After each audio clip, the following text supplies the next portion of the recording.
जिंदाबाद जिंदाबाद जिंदाबाद। वाह वाह वाह वाह, सुभान अल्लाह। वाह चल सुभान अल्लाह। हो गया ना माशाल्लाह। वो एक मुखला जो है एक मतलब और हाँ, एक मतलब एक शेर पढ़ दीजिए, वो तमाम लोगों को ख्वाहिश है भाई।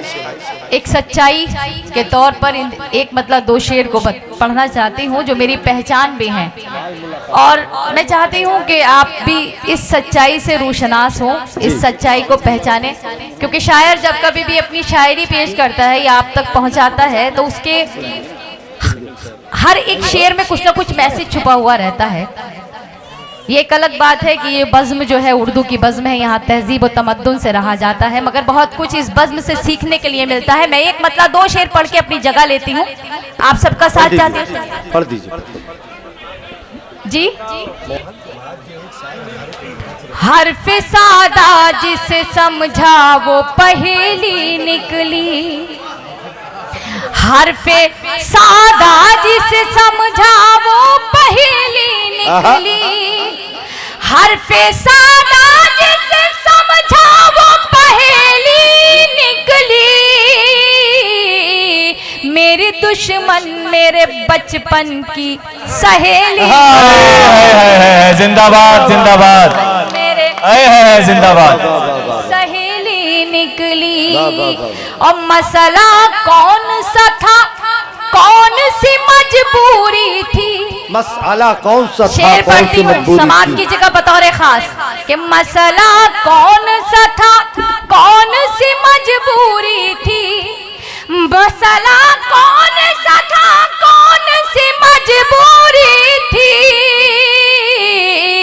भाई बैठे थे बहन घर से अकेली। क्या अच्छा नफ्सियाती शेर है भाई साहब। वाह वाह वाह वाह वाह। एक शेर और देना चाहती हूँ।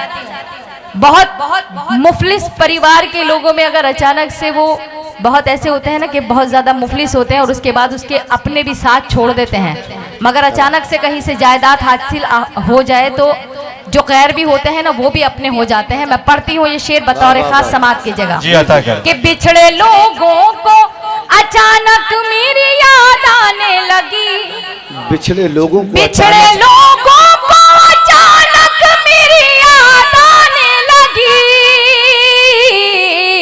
जब मेरे नाम बुजुर्गों की हवेली,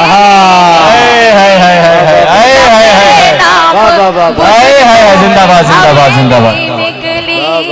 बिछड़े लोगों को अचानक मेरी याद आने लगी, बिछड़े लोगों को अचानक मेरी याद आने लगी, जब मेरे नाम बुजुर्गों की हवेली निकली।